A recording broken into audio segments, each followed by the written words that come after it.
The moment Marcella Cooper walked through the doors of the Salvation Creek Town Hall on the night of the autumn social, every whispered conversation stopped cold, and the silence that fell over the room was so thick and so heavy that even the fiddle player's bow stuttered to a halt mid-note. She had known it would be like this.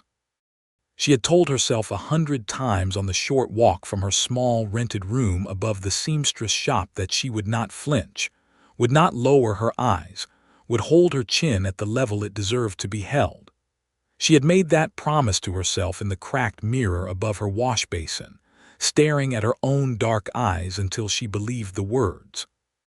And yet, standing now in the doorway with the warm lamplight of the hall spilling over her and 24 pairs of eyes cutting through her like cold knives, the promise felt paper-thin. It was the autumn of 1882, and Salvation Creek, Texas, was a town that had opinions about everything and forgave almost nothing. The town hall was a wide, low-ceilinged building that smelled of pine resin and candle wax, and the faint sweetness of the apple cider that Reverend Hollis's wife, Dorothea, pressed every year for the occasion. Bales of hay had been stacked decoratively along the walls, and someone had strung orange and yellow ribbons from the rafters. The punch bowl on the long table near the back was surrounded by plates of dried fruit and molasses cookies. On any other night, Marcella might have found it genuinely lovely. She stepped fully inside and let the door close behind her. The whispers started again almost immediately, low and cruel, sliding through the crowd like water finding every crack in a stone floor. She recognized the sound. She had been hearing it for 6 months, ever since the story broke open across this town like an egg dropped on a hot skillet. 6 months ago, Marcella had been engaged to Douglas Farley, the eldest son of Owen Farley, who owned the largest cattle operation in the county. Douglas was handsome in a sharp-jawed, cold-eyed way, and the town had considered Marcella fortunate beyond measure to have caught his attention. What the town had not known, and what Marcella had discovered only after the engagement ring was already on her finger, was that Douglas Farley was a man who believed that a woman's objections were merely obstacles to be overcome rather than boundaries to be respected. She had broken the engagement herself. She had returned the ring to Owen Farley's house on a Tuesday morning and told him plainly that his son was not a gentleman and that she would not marry him. Owen Farley, who was accustomed to getting his way in all things, had gone red in the face and informed her that she was making the greatest mistake of her life. What happened next was something Marcella had not anticipated, though perhaps she should have. Douglas Farley, in his humiliation, had told the town a different story. His story involved accusations against Marcella's character that were entirely false, but delivered with such convincing wounded dignity that most of Salvation Creek chose to believe him. The fact that Marcella refused to explain herself publicly, refused to justify her reasons for ending the engagement, was taken as evidence of her guilt. In a town like Salvation Creek in the year 1882, a woman without a spotless reputation was a woman without much of anything at all. She had lost her position as schoolteacher 3 weeks after the engagement ended. She had moved from her comfortable boarding house when the landlady, Mrs. Prout, informed her with pursed lips that the other boarders had complained. She now survived on the small income she made doing piecework for the seamstress, Eliza Drummond, who was one of only 2 women in town who had continued to treat her with anything resembling human decency. The other was old Hattie Suggs, who ran the dry goods store and who had weathered enough of life's storms to know that other people's gossip was rarely worth the breath it cost. And yet here Marcella stood, because she refused to hide, because the autumn social was a public event open to every citizen of Salvation Creek, and she was still a citizen, and she had done nothing wrong. She had come because retreating entirely would mean surrendering the last piece of ground she had left to stand on. She moved toward the refreshments table, keeping her shoulders back and her gaze level, and she poured herself a cup of apple cider with steady hands. She was 24 years old, and she had not come this far in life to be undone by a roomful of small-minded people who preferred a comfortable lie to an inconvenient truth. "Miss Cooper." The voice came from her left, and she turned to find Eliza Drummond standing there in a brown wool dress, her gray-streaked hair pinned neatly, her round face wearing an expression of genuine warmth. "I'm glad you came," Eliza said quietly. "It took courage." "It took stubbornness," Marcella said, and the two women shared a small, private smile. Across the room, Owen Farley stood with a group of prominent ranchers, and Marcella could feel the weight of his gaze on her. Douglas was not present, which was something of a relief. Douglas had left Salvation Creek 2 months ago for reasons the town had not been told, though Marcella suspected they had more to do with certain debts than with any desire to remove himself from her orbit. His absence made things marginally easier, though his father's presence more than compensated. The fiddle player had resumed playing, a bright reel that the dancers were picking up with energy on the cleared floor in the center of the room. Marcella sipped her cider and watched, keeping herself to the edges of things, which was where she seemed to live these days. She did not notice the man come in. She noticed him only when the quality of the room's attention shifted slightly, the way a field of sunflowers all tilting a fraction of a degree toward a different light. She followed the subtle current of that attention to the door and saw him there, and something about the sight of him made her breath hold in her chest without her permission. Gideon Hartwell was not a man who went unnoticed in any room, though he seemed genuinely uninterested in being noticed. He was tall, built with the particular lean, hard-muscled economy of a man who spent his days outdoors doing real work, and he wore a dark coat over a clean white shirt, his hat still on his head in the way of a man who moved through the world on his own terms. His face was weathered in a way that spoke of years under a harsh sun, with a jaw that was strong and a mouth that was set in an expression of quiet observation rather than greeting. He was perhaps 30 years old, or close enough that the difference didn't matter. His eyes, when they moved across the room, were the particular dark amber of strong tea, and they were the eyes of a man who noticed things. He was a stranger to Salvation Creek, or nearly so. He had arrived 6 weeks ago, having purchased the old Breckenridge spread on the eastern edge of the county, a property that had sat empty for 2 years after the Breckenridges packed up and headed to California. He had arrived with 2 ranch hands, a remuda of quality horses, and very little conversation, and Salvation Creek had watched him with the careful interest it reserved for all newcomers, waiting to see which way he would blow. What the town knew about Gideon Hartwell was limited. He had come from somewhere in New Mexico territory, before that from Kansas. He had money enough to buy the Breckenridge land outright, which meant he had money enough for Salvation Creek to treat him with a certain provisional respect. He was quiet and direct, and did not seem to want anything from the town beyond what he paid for at the general store. He had been to the Farley Ranch once to discuss the matter of the eastern fence line, and Owen Farley had apparently come away from that meeting with a somewhat different understanding of the property boundaries than he had previously held, a fact that had made a small number of people in Salvation Creek quietly pleased, since Owen Farley's casual appropriation of neighboring land was not something everyone approved of, even if most were too dependent on his goodwill to say so aloud. None of this was what made Marcella's breath catch. What caught her breath was the way his eyes moved through the room and then stopped specifically on her. Not with the calculating appraisal she had become accustomed to, not with the sideways glance of someone who had heard the gossip and was satisfying their curiosity.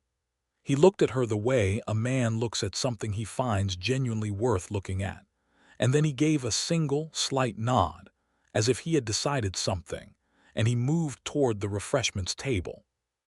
"Evening," he said, arriving beside her and pouring himself a cup of cider with the unhurried ease of a man entirely comfortable in his own skin.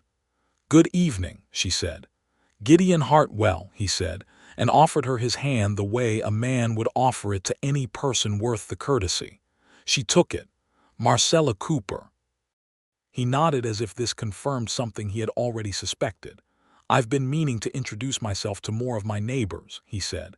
"I've been occupied with getting the ranch in order." "I've heard you're settling in well," she said carefully.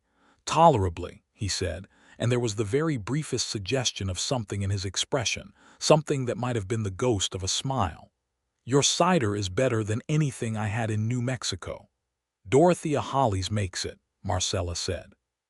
"She has a gift for it. I'll have to tell her so."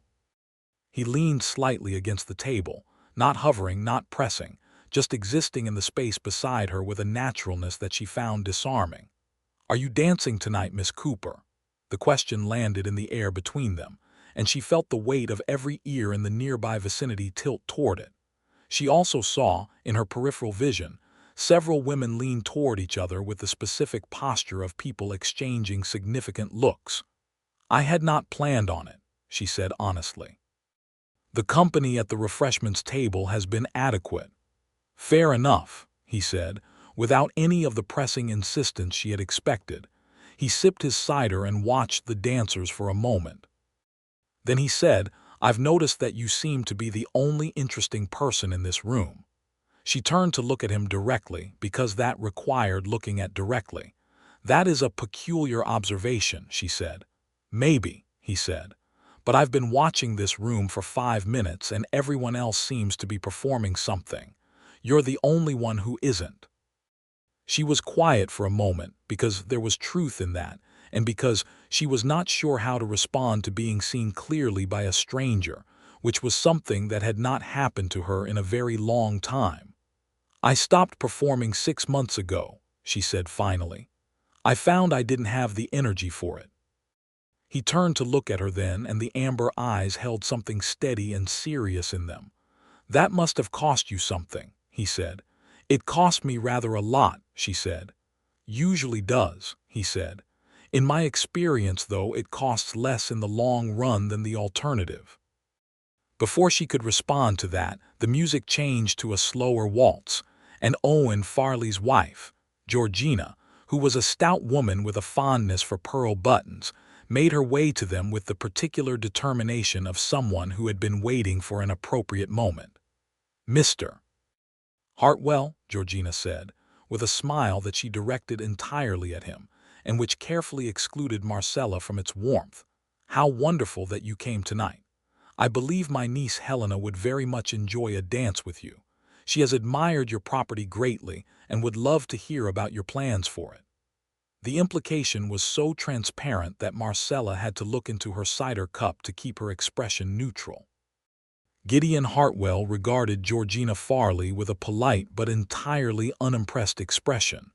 "I appreciate the thought, ma'am," he said, "but I was just about to ask Miss Cooper for this dance." The silence that followed lasted perhaps 3 full seconds but felt considerably longer. Georgina Farley's smile did not so much disappear as rearrange itself into something colder and harder, like water that has frozen without warning. "I see," she said. "It was very kind of you to think of it," Gideon said, and turned to Marcella and held out his hand, and the gesture was so simple and so clear and so entirely without qualification that something deep inside Marcella's chest moved. "Miss Cooper," he said, "would you do me the honor?" She looked at his offered hand. She looked at the room beyond him, which had gone quiet again in that same particular way it had gone quiet when she walked in, every eye tracking this moment with the intensity of people who understood they were watching something significant. She could have said no.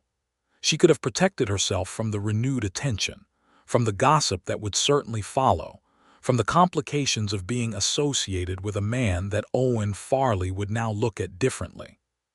She could have done the safe thing, the careful thing, the thing that asked nothing of her and gave nothing back. She put her hand in his. He led her onto the floor, and the town of Salvation Creek watched in complete silence as Gideon Hartwell claimed the shamed woman at the social and began to dance with her, his hand steady at her waist, his bearing entirely unbothered by the weight of every gaze in the room. And after a moment, the fiddle player, who had more backbone than most, picked up the waltz again, and the room remembered how to breathe. She had not danced in a very long time, but her body remembered it. And he was a better dancer than she would have predicted, moving with a controlled grace that made it easy to follow. He held her at a respectful distance, the proper distance for a first dance between two people who had only just introduced themselves, but there was nothing impersonal about the quality of his attention. He was entirely present, entirely focused on her in a way that made the rest of the room recede. "You have made yourself some enemies tonight," she said quietly, because she owed him the truth of it. "I had some enemies already," he said easily. "A man who doesn't trouble Owen Farley every now and again isn't paying attention." She looked up at him. "You know about my situation." "I know some things," he said. "I know what I've been told, which is what the town decided to believe. I also know that what a town decides to believe and what's true are often two different things entirely. And you don't find it problematic to dance with a woman whose reputation has been called into question." He was quiet for a beat, and then he said, in a tone so level and so certain that it went through her like a warm current, "I find it problematic to let a woman stand alone at a refreshments table because a room full of people decided to punish her for something that wasn't her fault. That's the part I find problematic, Miss Cooper." She did not have a response to that. She was not sure one existed. They finished the dance, and he returned her to the edge of the floor. And then he went and got them both fresh cups of cider and came back and talked with her for the better part of an hour about things that had nothing to do with Douglas Farley or ruined reputations, or the politics of Salvation Creek's social hierarchy. He asked her about the books on the shelf behind the seamstress's window that he had seen from the street, and she told him about her love of reading, which had sustained her through the long winters and the longer recent months. He told her about the land he had bought, about the way the creek that ran along its eastern edge held a certain quality of morning light that he had not expected. He spoke about horses with a knowledgeable appreciation that told her he had been around them his whole life. He was funny in a dry, understated way that she found herself responding to before she was quite aware of it, laughing at something he said with a genuine laugh that felt strange in her throat from disuse. Across the room, Owen Farley watched them with an expression of barely contained fury. Georgina Farley had gathered a small collection of women around her and was speaking in a low, urgent voice. Marcella registered all of this without letting it show on her face, because she had learned this skill over 6 hard months, and she was not about to abandon it now. She did not see the man who came to stand at Gideon's shoulder until he was already there, which was a measure of how thoroughly Gideon Hartwell had occupied her attention. The man was large, thick through the shoulders, with a reddened face and small eyes set too close together. She recognized him as Clem Prout, who worked as a foreman on the Farley ranch and who had a reputation for doing Owen Farley's heavier forms of persuasion. "Mr. Hartwell," Prout said, in a tone that was technically polite and fundamentally threatening. "Mr. Farley would like a word." Gideon did not hurry his turn toward Prout. He finished what he had been saying to Marcella, which was a remark about the quality of New Mexico's sunsets compared to Texas's, and then he looked at Prout with the particular calm of a man who has spent enough time in difficult situations to have stopped finding them alarming. "When Mr. Farley would like to speak to me himself," he said, "I'll be happy to hear him out. When he sends someone else to fetch me like a dog, I don't believe I'll oblige." Prout's small eyes shifted between Gideon and Marcella and back again. "He's not going to be pleased," Prout said. "No," Gideon agreed, "I don't imagine he will be." He turned back to Marcella as if the matter were entirely concluded. Prout stood there for a moment longer, and then he turned and went back across the room to where Owen Farley waited. "That was either very brave or very foolish," Marcella said quietly. "Could be both," Gideon said. "Often is, in my experience." "He will make things difficult for you," she said. "Owen Farley has a long memory and very long arms in this county." "I know the type," Gideon said. "I've dealt with it before." He looked at her, and there was something in his eyes that was serious and direct and gentle all at once, a combination she had not expected and that she found she had no armor against. I'm more concerned about whether he's making things difficult for you." "He has been," she said, and then stopped, because she had not meant to say that much. "Tell me," he said. She looked at him for a moment, measuring, and then she decided that a man who would take her hand in front of an entire hostel room deserved the truth of what that room had been doing to her. She told him briefly, without dramatics, about the job she had lost and the room she had been forced to leave, and the way the town had arranged itself around Douglas Farley's version of events. She told him about the piecework and about Eliza, and about old Hattie Suggs at the dry goods store, and she told him about the morning she had stood at the fence of what had been the schoolhouse and watched another woman ring the bell to call in the students she had taught, and about the specific quality of pain that had produced. He listened without interrupting, without the pitying expression she had dreaded, without the careful distancing that most people performed when she came too close to the difficult parts of things. He listened with complete attention, and when she finished, he was quiet for a moment, and then he said, "You should have had a dozen people in this room standing with you tonight." "I had Eliza," she said. "You should have had a dozen," he said again, and there was a quiet anger in it that was not frightening but that was, oddly, comforting. Anger on her behalf. She had not had that before from anyone but herself. The evening wound on, and Gideon asked her to dance once more before the night ended, and she said yes more readily than the first time. And this time the room had somewhat recovered from its initial shock, and the watching was subtler, though it was still very much present. She was aware that she would be the subject of tomorrow morning's conversations at every breakfast table in Salvation Creek, but she found, dancing with Gideon Hartwell in the warm lamplight of the decorated town hall, that the weight of that awareness had become considerably lighter. When the social began to wind down and people started collecting their coats and hats and children, Gideon walked her to the door and then outside into the cool autumn night, where the stars over the Texas plain were the particular brilliant scatter of the season, close and vivid and impossibly numerous. "May I walk you home, Miss Cooper?" he asked. "It's only a short walk," she said. "I know," he said. "I still would like to if you'll allow it." She allowed it, and they walked the 3 blocks through the quiet dark streets of Salvation Creek, with the distant sound of a coyote somewhere out on the plain and the smell of wood smoke from a dozen chimneys in the cold air, and she thought she had not felt this much like a human being in a very long time. At the door of the seamstress shop, where the stairs on the outside led up to her small room, she turned to face him. "Thank you," she said, "for tonight. For the dances and for the conversation and for the rest of it."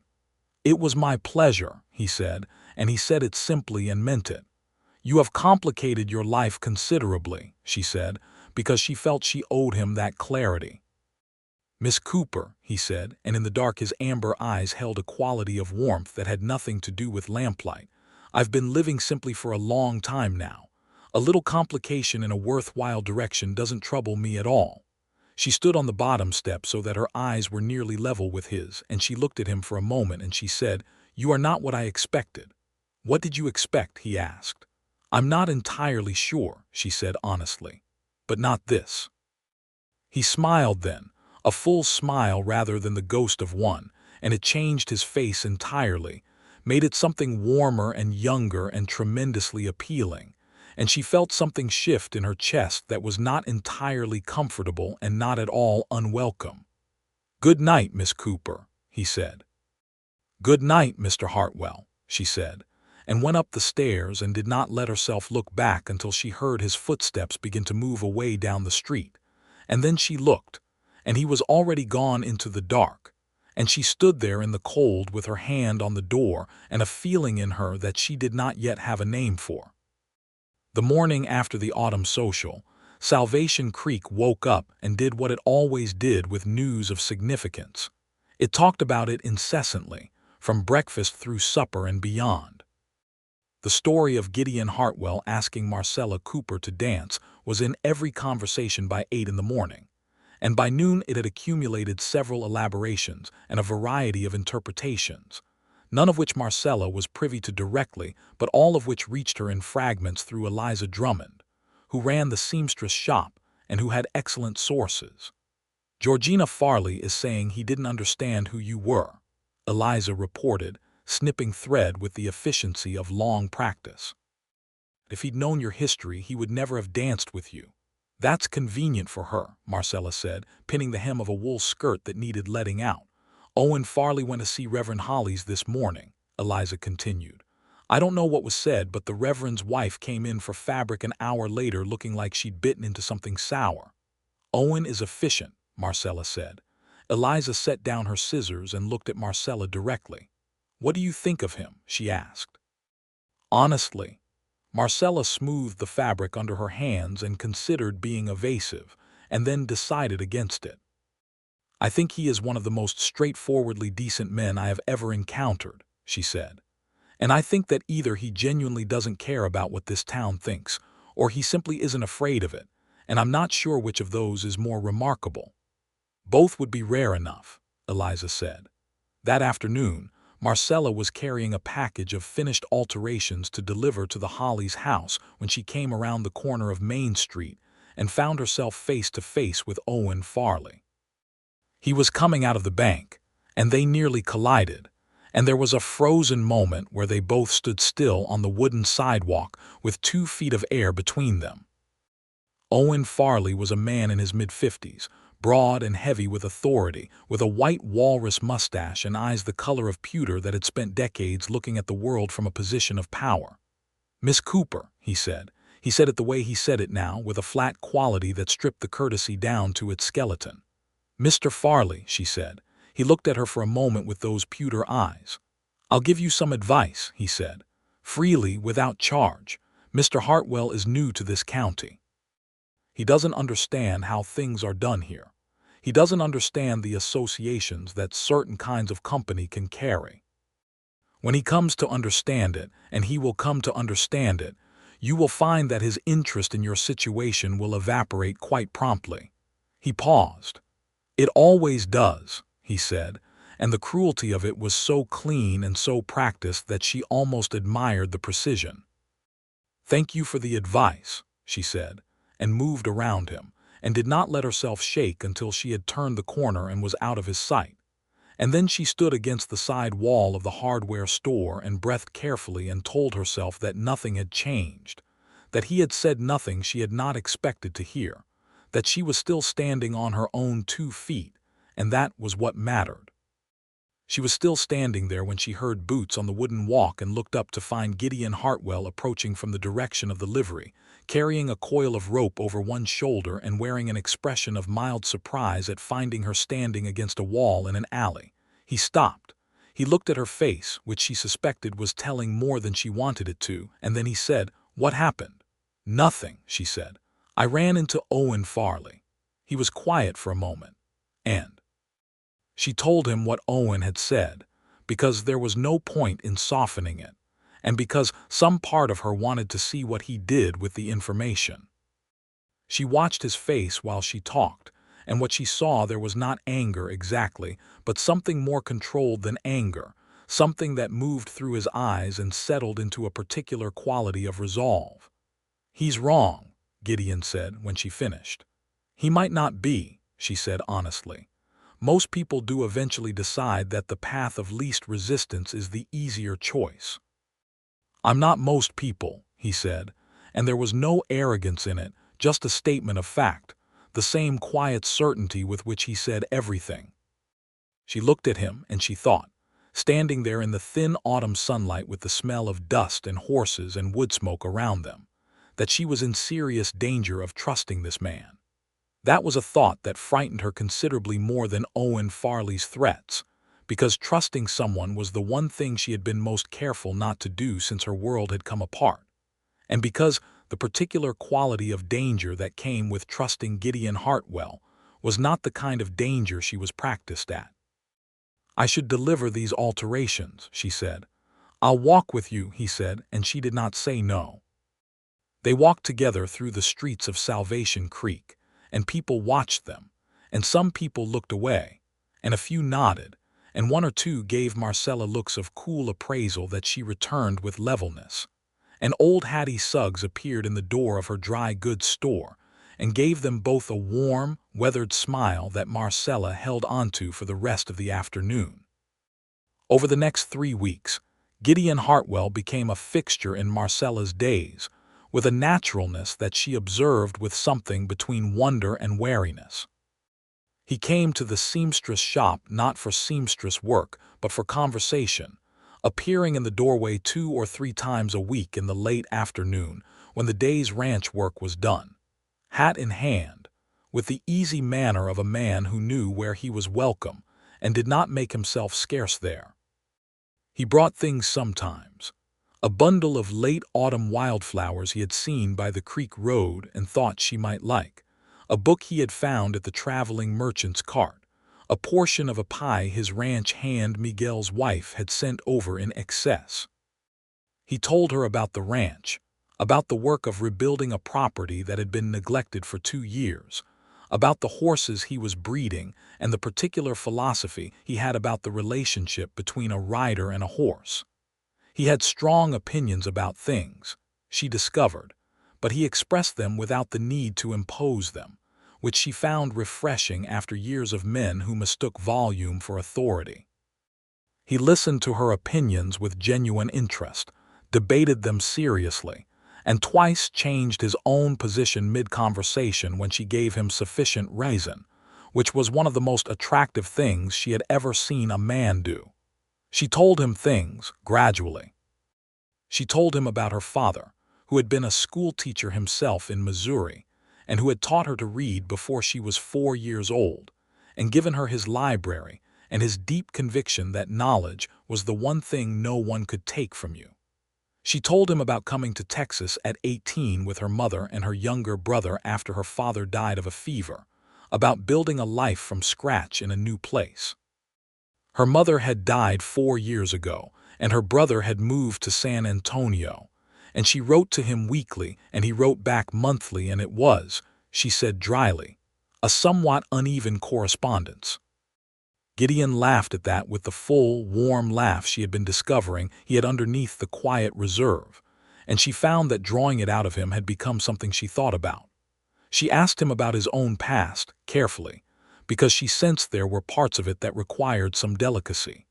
He had grown up in Kansas, he told her, the son of a farmer who had died when Gideon was 17, leaving him with a piece of land and a significant debt and 2 younger sisters to look after. He had paid the debt over 3 years of brutal work, gotten his sisters situated, and then left Kansas at 20 because there was nothing left there that called to him.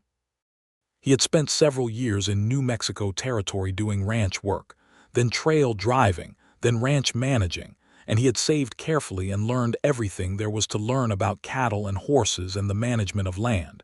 And 3 years ago he had had enough to think about buying his own place, and the Breckenridge spread had come up at a price that made it possible. So you built everything yourself, she said. 1 piece at a time, he said. Why Texas? She asked. He was quiet for a moment, and then he said, I heard the land was good, and I suppose I was ready for somewhere new. He paused. I'm finding that I made a better decision than I knew. He said it simply, looking at her, and she felt the warmth of it move through her all the way to her fingertips. The situation with Owen Farley had not improved. Gideon had come home from a trip to town one evening to find one of his fence lines cut, a small but pointed demonstration of what determined opposition could look like in the Texas of 1882. He told Marcella about it matter-of-factly, without drama, and she felt the familiar cold weight of responsibility settle on her. This is because of me, she said. It's because Owen Farley doesn't like being defied, Gideon said. That would have happened eventually regardless of you. He'd been pushing at my eastern boundary since I arrived. It accelerated because of me, she said. Marcella. It was the first time he had used her given name, and it did something to the air between them. He said it carefully, deliberately, as if he had been considering it for some time. I need you to understand something. I'm not dancing with you out of charity, and I'm not walking with you through town out of stubbornness, and I'm not spending my evenings here out of some misplaced idea of gallantry. I'm here because I want to be here.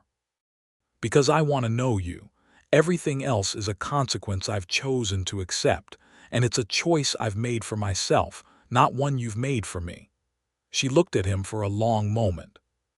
The lamplight from Eliza's workroom fell across the planes of his face, the strong jaw and the warm eyes and the steady mouth, and she thought that she had been fighting the thing growing between them for weeks now out of a combination of fear and self-protection, and that the fighting was becoming increasingly difficult to sustain. "You are making it very hard to maintain a sensible level of caution," she said. "Good," he said, with the ghost of that smile. She reached out across the work table and put her hand over his, and his hand turned beneath hers and held it, and they stayed like that for a moment, quiet, with the sound of Eliza working in the next room and the wind moving outside and the simple, extraordinary fact of the warmth between their palms. "I'm frightened," she said. "I want to be honest with you about that. I trusted someone once without enough caution, and it cost me everything I had built here. I am not eager to be in that position again." "I know," he said. "I'm not asking you to stop being cautious. I'm just asking you to let me be worth it, and I'll do the work of proving it." "That," she said, "is either the most rational or the most romantic thing I have ever heard." "I'll take either," he said, and she laughed, and it was the kind of laugh that comes from something deep in the chest, the kind that means something. November settled over Salvation Creek with cold winds off the plain and skies the color of pewter. The town continued its complicated relationship, with the situation developing between Gideon Hartwell and Marcella Cooper, which was a source of considerable conversation and divided opinion. The Farley faction, which was substantial given Owen Farley's economic reach in the county, maintained a cold and pointed disapproval. But a quieter faction, made up of people who had watched Marcella's situation unfold with discomfort, and who had lacked the courage to say anything at the time, began to show signs of reconsidering. This reconsideration was in part prompted by the arrival, one cold Tuesday morning, of Douglas Farley. He had not, as it turned out, gone far. He had been in a town called Redrock, 2 counties west, where he had apparently been waiting for things to settle. He arrived on horseback on a Tuesday and went directly to his father's house, and by Wednesday afternoon the town was humming with it. Marcella heard about it from old Hattie Suggs, who seemed to know about everything within hours of its happening by mechanisms that Marcella had never fully understood. "He's back," Hattie said, setting a package of thread on the counter with a thump that suggested she was expressing an opinion. "Rode in yesterday. Looking rough, I'm told, and in no good mood." "Is he?" Marcella said, with a flatness that she hoped covered the cold that had moved through her at the news. "You be careful," Hattie said, and her old eyes were serious. "His father's in a temper, and Douglas is worse when he's been away and comes back to find things aren't the way he wants them." Marcella told Gideon that evening. He listened without interrupting, and when she finished there was something new in his expression, a sharper watchfulness that had not been there before. "Has he ever threatened you directly?" he asked. "With his words, I mean, or otherwise?" "Not since the engagement ended," she said. "Before it ended there were things said that I would describe as threatening, yes. That was part of why I ended it." His jaw was tight. "I see," he said. "I can manage it," she said, because she needed him to understand that she was not asking to be rescued. "I know you can," he said. "That doesn't mean you should have to manage it alone."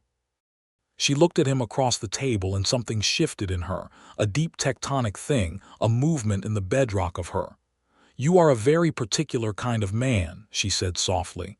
"Is that good or bad?" he asked. "It is," she said carefully, "the best kind I have encountered." He was quiet for a moment, and then he reached across and took her hand with the same deliberateness with which he did everything, and said, "Marcella, I know the timing is complicated and the circumstances are a mess, and the whole town is watching us with opinions about it, and I know you've got good reasons to be cautious. But I want you to know that what I feel for you is not complicated. It's very clear to me, and it's been clear for a while now, and I think you deserve to hear that plainly." She felt the words settle into her like warmth into cold bones. "How long is a while?" she asked, because she needed the precision of it. "Since you took my hand at the social," he said. "Before that, maybe. Since you were standing alone at the refreshments table and not letting it show on your face." She looked down at their joined hands for a moment, and then she looked up at him and she said, "Since you offered your hand to a shamed woman in front of the whole town and didn't even blink, I think." He looked at her steadily. "I love you," she said. "I want to be honest about that, and I want to say it plainly the way you would, because you deserve that. I am frightened of it, and I am certain of it in equal measure." The expression that moved across his face at those words was something she would carry with her for the rest of her life, because it was the expression of a man receiving something he had wanted very much and had not let himself be entirely sure he would receive, and it transformed him entirely. He said, "I love you, Marcella," and he said it the way he said everything, simply and absolutely, and as if it were the most certain thing in the world. He came around the table and she stood up and his arms came around her, and she put her face against his chest and felt the strong, solid warmth of him and the steady beat of his heart, and she thought that of all the places she had stood in her life, this was the one that felt most like somewhere she was meant to be. The confrontation she had been expecting came 3 days later, on a Friday afternoon. She was walking back from delivering a finished commission to the milliner when she heard Douglas Farley's voice behind her, and everything in her went still and focused the way it does when the body recognizes a threat before the mind fully processes it. "Marcella!" She stopped. She turned. He was coming across the street from the direction of the saloon, and he had clearly been there for some time. He was thinner than she remembered, and there was a quality about him that had been sharp and controlled and was now frayed at the edges. "Douglas," she said. He came close enough that she could smell the whiskey. "I hear you've been making friends," he said. "I have friends," she said evenly. "Hartwell," he said, with a particular kind of contempt. "Some drifter from New Mexico who doesn't know anything about you, who doesn't know what you are. He knows considerably more about what I am than you ever did," she said, and kept her voice steady. His face tightened. "You humiliated me," he said, and beneath the anger there was something genuinely wounded that she almost felt sorry for, except that she remembered too clearly why she had left and what the alternative had been. "You walked away from everything I offered you, and you made me look like a fool in front of this whole town." "I walked away from a man who would not treat me with basic decency," she said. "If that made you look a fool, Douglas, that was not my doing." He stepped closer, and she held her ground, because she had learned over 6 hard months that the willingness to hold ground mattered, and because she was not going to let him see her step back. She did not have to hold it for long. The sound of boots behind her was Gideon's. She recognized them before she saw him, and he came to stand beside her without touching her, without making it a display, but with a solidity of presence that shifted the entire calculus of the moment. He looked at Douglas Farley with those amber eyes and said nothing at all, which was somehow more effective than anything he might have said. Douglas looked between them. Something in his face changed, the bravado collapsing into something more tired underneath it. He looked, Marcella thought, like a man who had come a long way for a fight and arrived to find he had neither the strength nor the actual cause for it. "This isn't finished," Douglas said, but it was the kind of statement a man makes when he knows it is finished. "I think it is," Gideon said, simply. Douglas stood there for a moment longer, and then he turned and walked away down the street, and Marcella let out a breath that she had been holding without knowing it. Gideon turned to her. "Are you all right?" "Yes," she said, and then amended it. "I will be." He nodded. He did not make it into more than it was, did not overstate it or dramatize it, and that restraint was exactly what she needed. 2 days after that, something unexpected happened. The minister's wife, Dorothea Hollies, who made the best apple cider in Texas, and who had until that point been somewhere in the middle of the Salvation Creek fence, showed up at the seamstress shop and asked to speak with Marcella privately. Eliza Drummond, who could read a situation, found a reason to be in the back room. Dorothea Hollies was a woman of 50 with a kind, shrewd face and hands that were perpetually stained with apple juice at this time of year. She sat down across from Marcella and folded those hands in her lap and said, "I owe you an apology." Marcella looked at her carefully.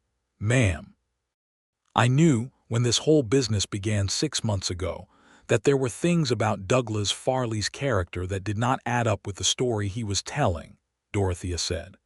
"I had heard things from women who kept company with the Farley household. I said nothing, because my husband is dependent on the Farley family's contribution to the church, and because I told myself it wasn't my place." She looked directly at Marcella.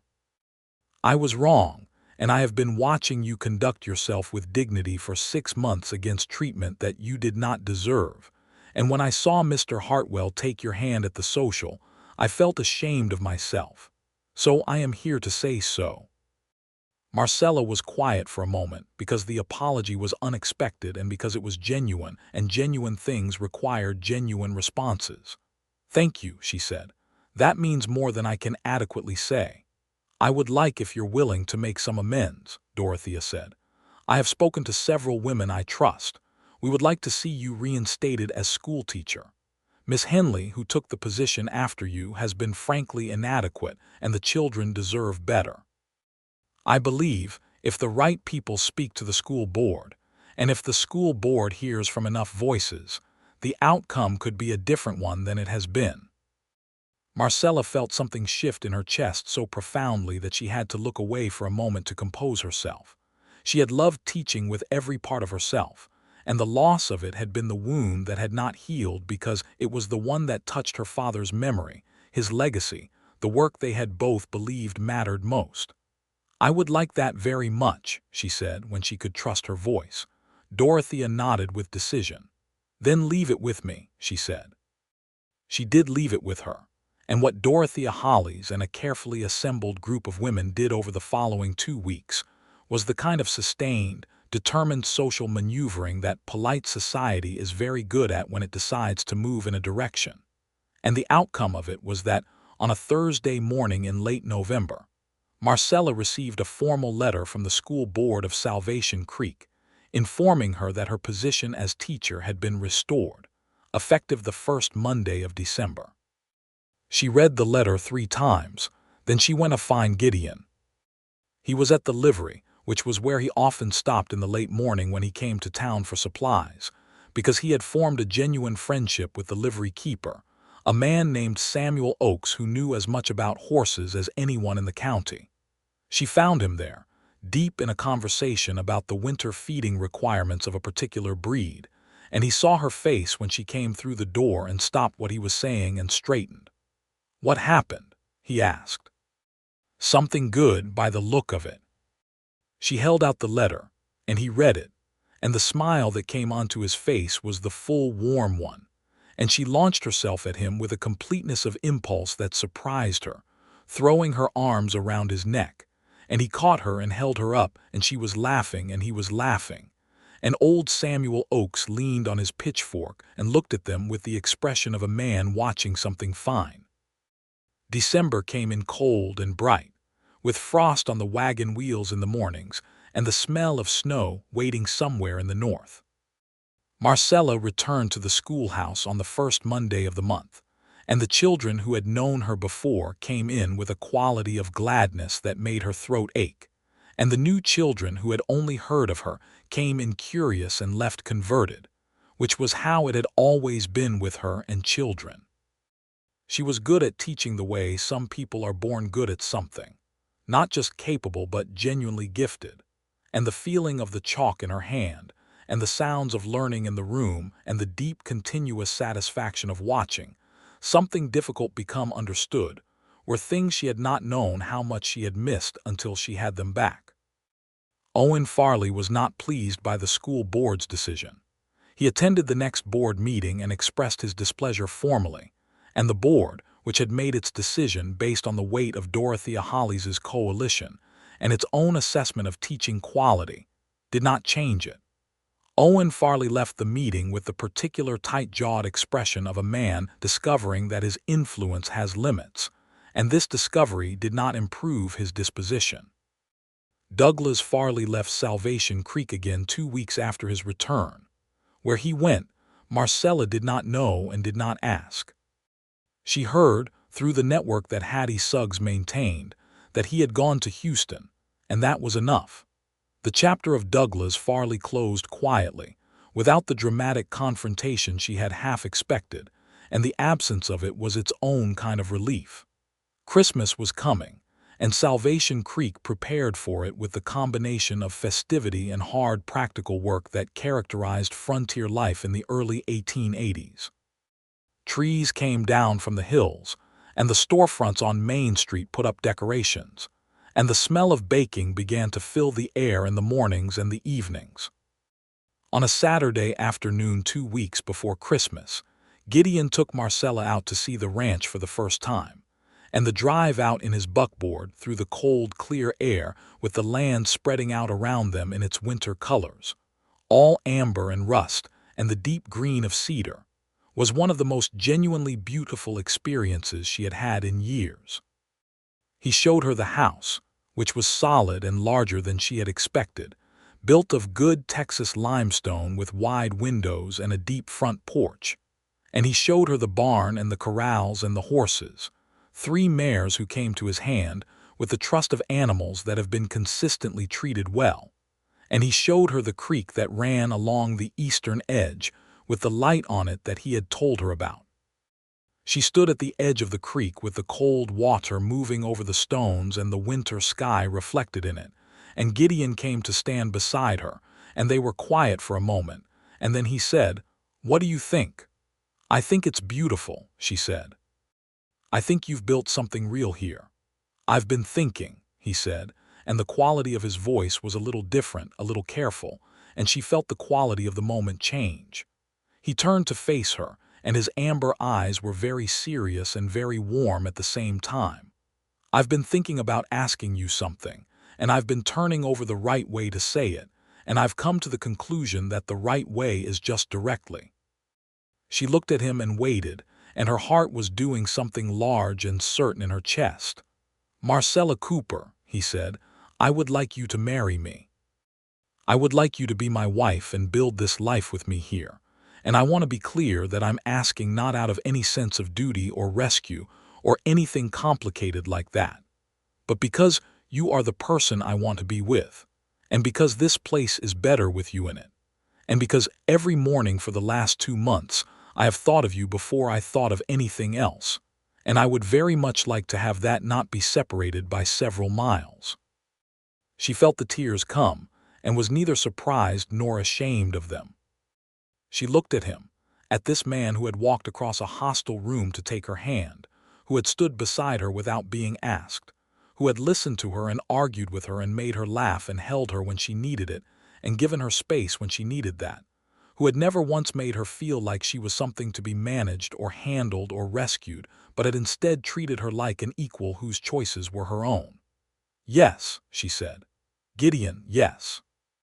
He took her hands in both of his, and the warmth of them was the warmth of everything she had been missing, and he leaned down and kissed her for the first time, and the kiss was gentle and then not, and the cold air and the sound of the creek and the wide Texas sky were all around them, and she thought that of all the things she had feared and all the things she had hoped for, and all the things she had built and lost and rebuilt, this particular moment was the one that felt most like an arrival. They were married in February of 1883, in the small church on the hill at the edge of Salvation Creek, with Reverend Hollies officiating and Dorothea Hollies wearing her best dress and weeping quietly with happiness, and Eliza Drummond and Hattie Suggs and Samuel Oakes among those present, and a turnout that was considerably larger than Marcella had expected, and that told her something about how the town's understanding of her had shifted since the night of the autumn social. Gideon had asked his ranch hands, Miguel Reyes and Pete Calloway, to stand with him, and they did, with the particular scrubbed and uncomfortable solemnity of men in their good clothes on an important occasion, and Miguel's wife, Consuelo, cried with as much enthusiasm as Dorothea Holly's, which Marcella found enormously touching. Marcella wore a dress that she and Eliza had made together from deep blue wool with cream trim, and she wore her mother's pearl earrings, and when she came through the door of the church and saw Gideon standing at the front of it, turned toward her with the full warmth of his smile, and those amber eyes that she had been reading for months and knew now like her own, she felt a wholeness so complete it was almost difficult to hold. The ceremony was simple and real, and they said their vows in clear, firm voices and meant every word. And when it was done and they walked out of the church together into the cold February sunlight, the people gathered outside made enough noise for a celebration 3 times the size. And old Hattie Suggs, who had been one of only 2 people to stand by her when everything fell apart, caught Marcella's eye from the edge of the crowd and gave her a slow, deep nod that said everything. Life at the Hartwell Ranch settled into a rhythm that Marcella had not known she was capable of loving as thoroughly as she did. She continued to teach at the schoolhouse through the spring term, riding out with Gideon each morning as far as the fork in the road where his way and hers diverged, and meeting him there again each evening, and those rides became some of her favorite parts of the day. The land in the spring was extraordinary, the creek running high and bright with snowmelt, and the grasses coming green, and the wildflowers beginning their long succession across the plain. She learned the ranch alongside the rhythms of teaching, learning the names of every horse and the particular personalities of each, learning the work of a household that was also a working operation, learning to read the sky the way Gideon could, to see in the color of the clouds and the behavior of the horses what the weather was bringing. She was not a woman who had grown up doing this kind of work, and she said so plainly, and Gideon taught her without condescension, and with a patience that she recognized as the same quality he brought to everything. And Consuelo Reyes, who had been doing this her whole life, and who had taken Marcella under her capable wing with a warmth that felt like family, filled in the considerable gaps. She wrote to her brother in San Antonio telling him what had happened since her last letter, which had been some time ago and which had not told him half of it, and his response came back in under 2 weeks, which was unprecedented in the history of their correspondence. And it said in part that he was relieved and happy, and that he intended to visit in the summer. And she wrote back at once that the room was ready, and she would have Consuelo make her tamales for him, and he should bring himself as soon as he could manage. Her brother, whose name was Thomas, arrived in June, 22 years old and lanky, and with their father's eyes and their father's quick, restless mind. And he took one look at Gideon and one look at Marcella looking at Gideon, and declared himself satisfied with recent developments. He and Gideon struck up an easy friendship over 2 days, talking horses and land and the political situation in Texas, with the mutual appreciation of 2 people who are good at thinking, and have found another person who is too. Watching them sit on the front porch in the evenings with their cups of coffee, her husband and her brother, talking in the long summer dusk, was a pleasure so simple and so complete that she kept it in her chest like something she had been given to tend. Thomas stayed for 3 weeks and left promising to return, and Marcella hugged him at the gate and told him she loved him and watched him ride down the road until the distance took him, and Gideon came and put his arm around her shoulders and said, "Good man, your brother." "He is," she said. "He's very much like our father." "Then your father was a good man too," Gideon said. "The best I knew," she said, "until recently." He looked down at her with those warm amber eyes, and she leaned into him, and the evening came in gold over the plain. By the time summer deepened into the long hot stretch of July and August, Marcella had become such a natural part of the landscape of the Hartwell Ranch, and such a recognized presence in the town of Salvation Creek, that the painful history of 2 years ago had begun to take on the quality of a story about someone else, distant and almost theoretical, though she knew it had happened and would never entirely not know it. Owen Farley had made several more attempts to create difficulty over the ranch's boundaries and water rights, and Gideon had handled each of them with the same methodical, unintimidated persistence, taking the matter to the county land office and presenting documentation with the thoroughness of someone who had prepared carefully for exactly this kind of opposition. The county surveyor had come out in April and walked the property lines and confirmed Gideon's position, and after that, Owen Farley's challenges had become less frequent and finally stopped, which was not the resolution of deep personal animosity, but was the resolution of active conflict. And for the practical purposes of living in the same county, it was sufficient. There were still people in Salvation Creek who maintained the Farley position on Marcella's character, and she knew this and had made her peace with it, because there are some minds that do not change and some fights that are not worth fighting to the end. What mattered was that the majority of the town had moved to a different understanding, and that her position in the school was secure, and that she was surrounded by genuine warmth in the places that counted. It was late August when she knew. She had suspected for 2 weeks, and then 3, and then she was certain, and she sat with the certainty for a day before she told Gideon, wanting to be sure of the words before she said them. She told him on a Sunday morning when they were both sitting at the kitchen table with the windows open and the smell of summer grass coming in on the air. She said it simply, the way he had taught her to say the things that mattered, and watched his face. The expression that came over Gideon Hartwell's face at the news that he was going to be a father was something Marcella would remember in detail for the rest of her life. It was astonishment and joy and something almost reverent, and then the joy settled into a permanent warmth that took up residence in his eyes and stayed there, and he came around the table and knelt beside her chair and held her face in his hands and said, "Are you well? Are you feeling well?" "I'm perfectly well," she said, laughing because the question was so exactly him, the care of it before the celebration. "Good," he said, "good."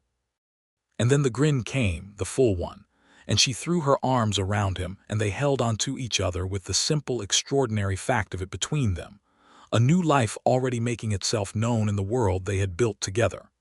She told Eliza the next day, and Eliza wept and then produced a measuring tape with the efficiency of a woman already thinking about practical requirements. She told Hattie Suggs, and Hattie gave her a long, warm look and said, "Good. The school board can manage for a while." She told Dorothea Hollies, who immediately began planning what she would bring when the time came. She wrote to Thomas, and his response this time came in 10 days, which was a new record, and it was 2 full pages of enthusiasm and promises to come as soon as the baby arrived. The autumn of 1883 came in golden and cool, a year after the autumn social that had changed everything, and Marcella stood at the window of the school at the end of a Friday afternoon and watched the last student disappear down the road and thought about where she had been a year ago. She was 5 months along now, and the life inside her was making itself felt with increasing decisiveness, and the school board had arranged for a substitute to take over after Christmas, though she had extracted a promise that she could return when she was ready. She had gone back to the town hall once since the night of the social, for a winter dance in January, walking in with Gideon's hand at the small of her back, and the silence that had greeted her the first time had been entirely replaced by the ordinary noise of a room at a social, and people had greeted her by name and asked about the ranch and said kind things, and the contrast between that and what it had been so striking that she had stopped in the middle of the dance floor and needed a moment. Gideon had noticed because he noticed everything about her, and he had leaned down and said quietly, "All right." "More than all right," she had said. He had kissed her temple and they had danced, and the town had watched them, not with the frozen silence of judgment but with the warm attention of people watching something good, and it had been everything. On a cold morning in early February of 1884, Marcella gave birth to a son, after a labor that Consuelo managed with the practical expertise of a woman who had done this before, and that Gideon spent the duration of outside the bedroom door in a state of barely contained anxiety that Consuelo informed him was entirely normal, and that he needed to settle. The boy came into the world large and loud, and with his father's hair and his mother's dark eyes. And when Consuelo put him into Gideon's arms for the first time, the expression on Gideon Hartwell's face was one that Marcella would hold onto for the rest of her days.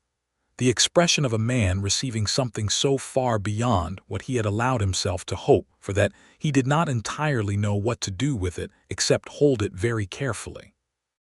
"Hello," Gideon said to the baby, in a voice that was low and wondering and completely unguarded, and the baby regarded him with the grave, blinking consideration of the newly arrived, and Marcella, exhausted and happy with a depth she had not known was available to her, said, "He looks like you." "He looks like you," Gideon said. "He looks like both of us," she decided. And Gideon sat on the edge of the bed and put his arm around her and held the baby between them, and they sat like that for a long time while the winter light moved across the bedroom, and the sounds of the ranch came in from outside, and the life they had built together settled itself around this new weight at its center. They named the boy James William Hartwell, James for Gideon's father and William for Marcella's. Thomas arrived from San Antonio 2 weeks later and held his nephew with the careful reverence of a young man encountering a baby and declared him the finest child in Texas, which Marcella accepted as the objective truth she had also independently arrived at. Spring came again, the second spring on the Hartwell Ranch, and Marcella came back to the schoolhouse in April, bringing James in a basket that she set behind her desk, and the children were collectively fascinated and collectively good about keeping their voices appropriate, and teaching with a baby sleeping in a basket behind her was not something she had anticipated and was entirely something she could manage. Life moved forward with the fullness of a life that has found its proper form. The ranch grew in the careful, deliberate way that Gideon approached everything, adding horses and cattle with an eye toward quality and sustainability rather than just size. Marcella continued to teach and continued to learn the ranch alongside it, and between the two she had a fullness of days that was the exact opposite of the hollow, contracted life she had been living in the months after Douglas Farley had done his worst to her.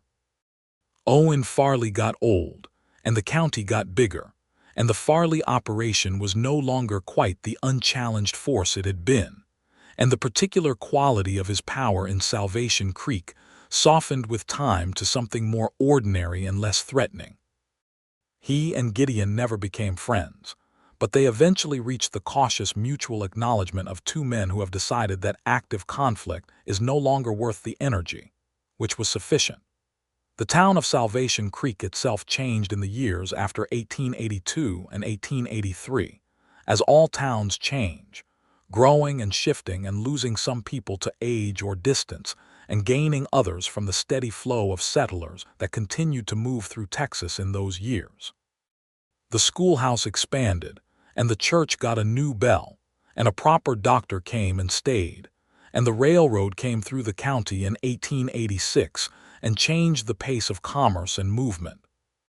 In the spring of 1887, Marcella found herself sitting at the kitchen table one morning doing the particular arithmetic she had done before, and came to the same conclusion she had come to before, and this time she did not wait a day. She went to find Gideon directly. He was in the barn, and when she came in and he saw her face, he put down what he was working on immediately and came to her, reading her expression with the accuracy of a man who had been reading her expressions for years. She told him, and his face did the same thing it had done the first time, astonishment and joy and the reverence, and then he pulled her into his arms and held her, and she could feel the laughter starting in his chest.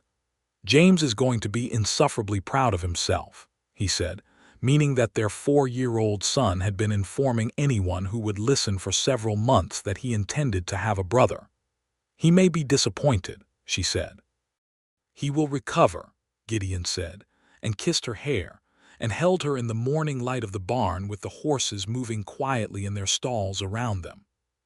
The child was born in October of 1887, a girl this time, who came into the world with her mother's dark hair and her father's amber eyes, and a set of opinions about things that was evident from her very first hours. They named her Ruth Eliza Hartwell, Ruth for no family precedent, but simply because it was a strong and beautiful name that suited her, and Eliza for the woman who had been Marcella's steadfast friend in the hardest of times. Eliza Drummond was told of the honor and cried with the thoroughness she brought to all emotional occasions, and appeared the next morning with an entirely handmade quilt for the baby that was the most beautiful thing Marcella had ever seen. James Hartwell, who was 4.5 and had indeed wanted a brother, regarded his new sister with initial skepticism, and then, over the course of approximately 2 weeks, fell helplessly in love with her the way that older siblings do when the baby in question is determined to be appealing, which Ruth very much was. Gideon Hartwell, watching his son teach his infant daughter to make the face he made when he was thinking hard about something, said to Marcella, "I'm outnumbered." "You always were," she said. "Fair point," he said. She laughed and leaned against him in the rocking chair they had put on the front porch the previous summer, and they watched the evening come in gold over the plain. It was in the autumn of that same year, when the cottonwoods along the creek were turning yellow and the air had the particular clarity of October in Texas, that Marcella did the thing she had been thinking about for some time. She sat down at her writing desk one evening after the children were asleep and wrote a long, careful letter to a woman's journal that had begun publishing in Austin that year. A letter about the experience of a woman in a small frontier town, about what it meant to have your reputation taken from you and what it took to rebuild it, about the justice and the injustice of how a woman's character was defined by the people around her rather than by her own actions, about what courage looked like when you had no particular choice but to have it. She wrote it with the clarity and precision she brought to teaching, with the depth of someone who had lived every word of it, and she sent it off with a steadiness she had not entirely expected to feel. It was published 6 weeks later under her name, and she received 17 letters in response from women across Texas and beyond, letters that said versions of the same thing, that what she had described was something they recognized, that they had not expected to see it written down and acknowledged, that it helped to know they were not alone in the experience of it. She showed the letters to Gideon and watched him read them, and when he finished, he looked at her for a moment and said, "You should keep writing." "I was thinking the same thing," she said. She did keep writing. The journal published several more pieces over the following years, and her voice in those pieces was the same clear, direct, unhurried voice she used in everything else, and they were read by people who needed to read them, which was enough. The years moved forward in the way of good years, with the full texture of ordinary life, the difficult seasons and the extraordinary ones, and the long stretches of the simply everyday that are the substance of most of a life, but which, looked back on, are often the most precious. There were dry summers and hard winters, and the particular anxieties of ranching in a landscape that was beautiful and indifferent in equal measure. There were joys out of proportion to the daily scale, moments with the children that stopped time entirely, evenings with Gideon on the front porch when the light was so exactly right, and the feeling between them so settled and so warm that she could not conceive of having lived without it. James grew into a boy who had his father's quiet observation, and his mother's gift with words, and his own particular quality of humor that was entirely his own. Ruth grew into a girl who had everyone's determination, and no one's patience with nonsense, and a way with the horses that made Gideon say, without exaggeration, that she might be better than him at it by the time she was 12. Thomas came to visit every year, sometimes twice, and the children called him Uncle Tom and regarded him as a source of stories and candy, and the particular quality of attention that uncles who love their niece and nephew bring.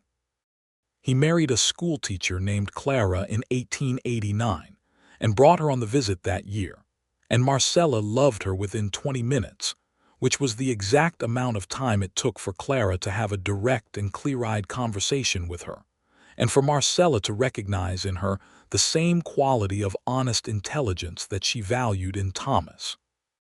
Old Hattie Suggs died in 1890, peacefully, in her chair above the dry goods store, and the funeral was the largest Salvation Creek had seen in years, because there were very few people in the county whose lives she had not touched with her particular combination of shrewd kindness and complete refusal to be managed by anyone. Marcella wept genuinely and spoke at the service about what Hattie had meant to her, and the words she said were true and plainly said, and several people in the church wept with her.